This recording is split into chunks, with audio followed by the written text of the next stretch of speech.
Exam से पहले preparatory leave मैंने इसको दिलवा दी थी, तो सुबह का टाइम था। Hello, welcome to my new vlog. कैसे हैं आप सब? उम्मीद है सब स्वस्थ होंगे, मस्त होंगे और ज़बरदस्त होंगे। हस्बैंड ने लगा लिया था अपना न्यूज़ चैनल और हर हर मोदी के नारे लग रहे थे, तो यहाँ पे बच्चों को नहला-धुला दिया था। देखो, बेटी के बाल जो थे वो हस्बैंड अपने मतलब ड्रायर से सुखा रहे थे और यहाँ पे मैं आ गई थी किचन में और रोने लग गई थी। अरे घबराओ नहीं, रो क्यों ले रही थी? प्याज कट कर रही थी। तो आज सबको अपनी-अपनी पसंद का नाश्ता करना था, तो सबका अलग-अलग नाश्ता बनेगा। यहाँ पे मैं हस्बैंड के लिए बना रही हूँ प्याज और हल्की सी मिर्ची की का जो चटनी होता है वो बना रही थी और बच्चों के लिए मैं तैयारी कर रही हूँ पनीर के पराठे, क्योंकि मेरे बच्चों को पनीर के पराठे बहुत ही ज़्यादा यम्मी लगते हैं। और कभी-कभी ऐसा होता है कि हमें भी बहुत ही मतलब बच्चों के लिए हेल्दी चीज़ें कभी-कभी बनानी पड़ जाती हैं। तो आज बस प्रीशा से मैंने पूछा तो उसने बोला कि मम्मा मुझे खाना है पनीर का पराठा। तो बस उसी की तैयारी में मैं लग गई थी और यहाँ पे ना मैं मतलब क्या खोज रही थी, मुझे समझ नहीं आ रहा था। मैं ढूँढ रही थी कि वो कहाँ गया, हाँ, कहाँ गया धनिया, कहाँ गया? तो वो मुझे याद ही नहीं रहा कि मैंने पनीर के नीचे कट कर दिया था पहले ही।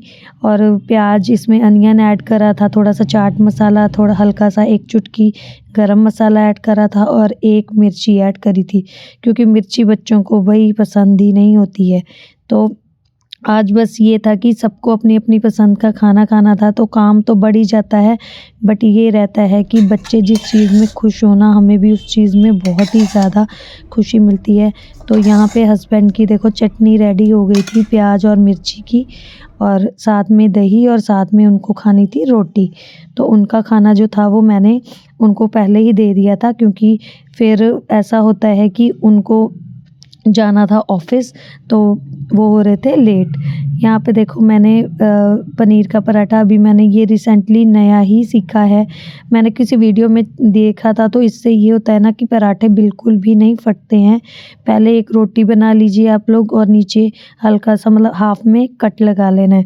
इसमें जितनी मर्ज़ी आप लोग स्टफिंग करो ना, पराठा कभी भी नहीं फटता है। तो इधर से हम लोग इसको सील पैक कर देंगे, फिर हमें राइट साइड से सील पैक करना है और लास्ट में जो नीचे का एक पोर्शन बचेगा उससे भी अच्छे से कर देना है। जैसे मर्ज़ी आप लोग चाहे मतलब दबा के बेलो या फिर हल्के हाथों से, कभी भी पराठा ना ऐसे टूटता ही नहीं है। और यहाँ पे बच्चे जो है ना वो चिल्ला रहे थे, मतलब जैसे ही कुछ भी बनने की खुशबू आती है तो पूछने आते हैं कि मम्मा आप क्या बना रहे हो, क्या बना रहे हो? तो मैं उन्हें बता दिया कि आपका आज पनीर पराठा बन रहा है। तो बस ना उनकी खुशी जो थी वो देखने ही लायक थी। यहाँ पे हस्बैंड जो थे वो अपना नाश्ता कर रहे थे और बोल रहे थे कि मैं रेडी होके थोड़ी देर में चला जाऊँगा। तो बस मेरा एक पराठा जो था वो रेडी हो गया था।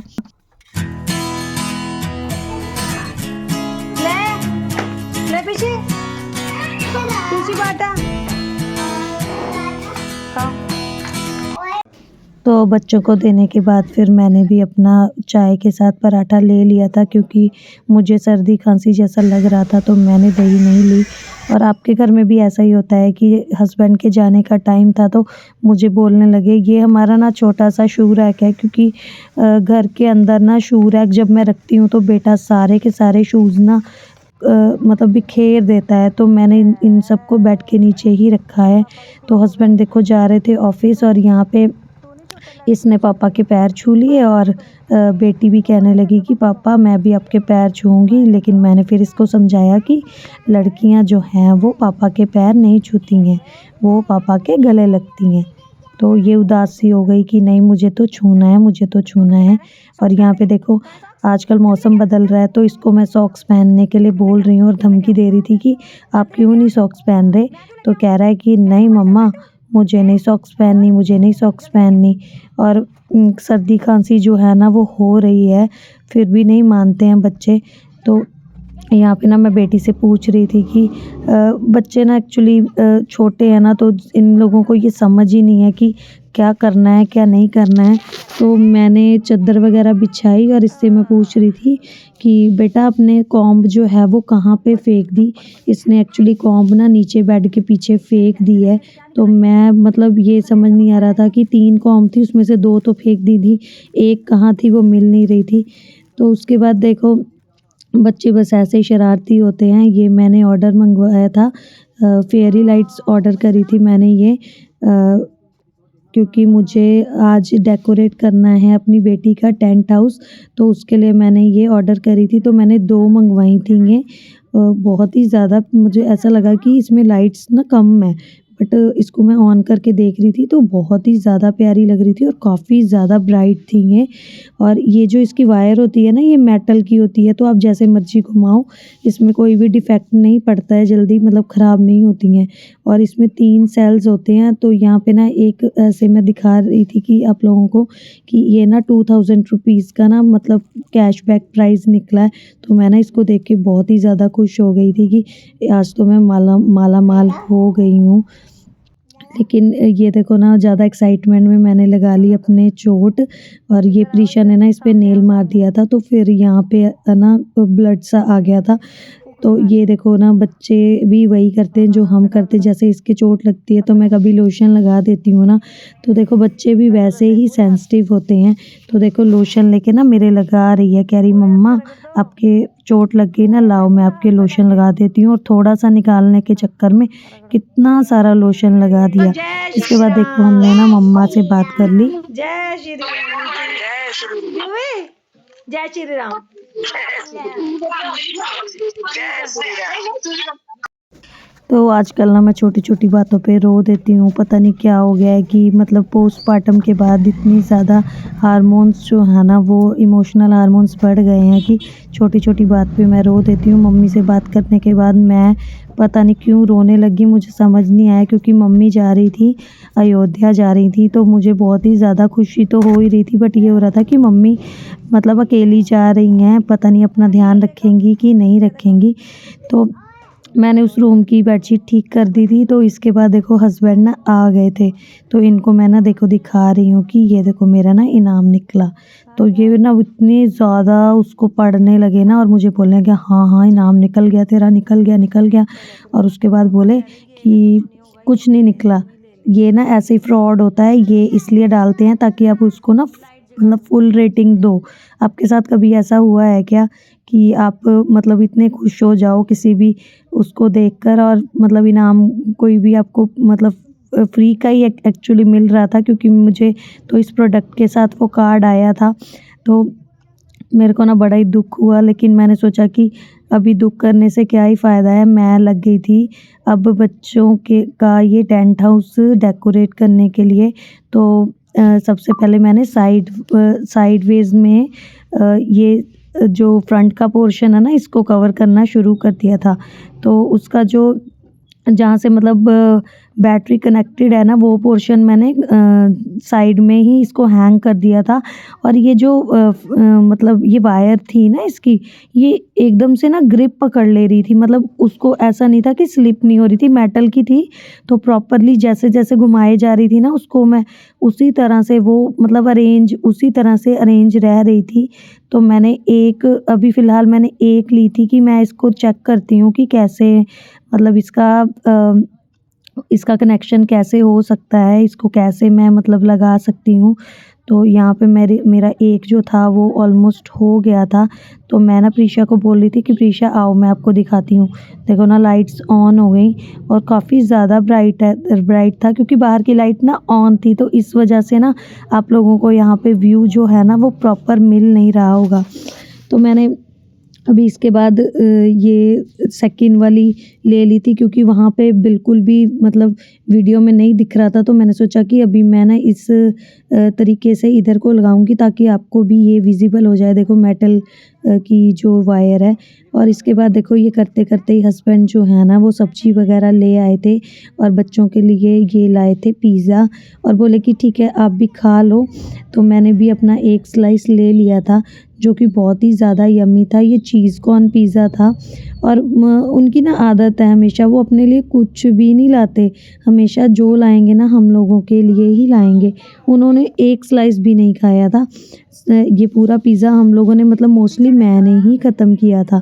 तो यहाँ पे मैंने दूसरी लाइट भी अटैच कर दी थी तो आप लोग देख सकते हो कि कितना ज़्यादा ब्यूटीफुल लग रहा है।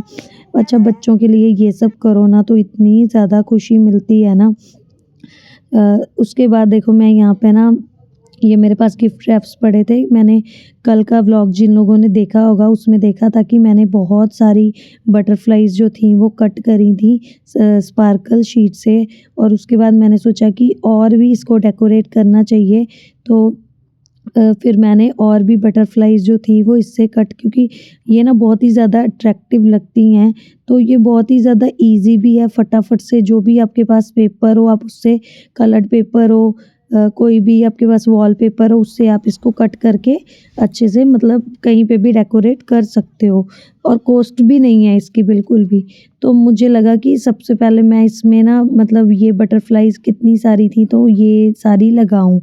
तो पर ये हुआ ना कि इसमें ना मैं डबल टेप नहीं यूज़ कर सकती थी क्योंकि डबल टेप एक्चुअली जहाँ भी चिपक जाती है ना वहीं चिपक ही जाती है तो वो नहीं निकलती है जल्दी। तो मैं ना ये जो सेलो टेप होती है ना डबल करके इसको मैं डबल साइडेड करके लगाने की कोशिश कर रही थी। एक लगा रही थी दूसरी गिर जा रही थी क्योंकि ये फैब्रिक ऐसा था ना कि थोड़ा स्लिपरी टाइप में था।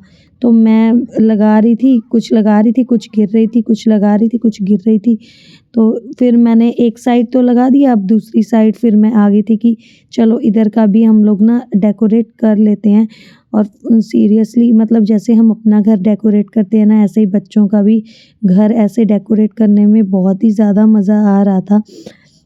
और यहाँ पे मैं ये बारबी हाउस बना रही थी।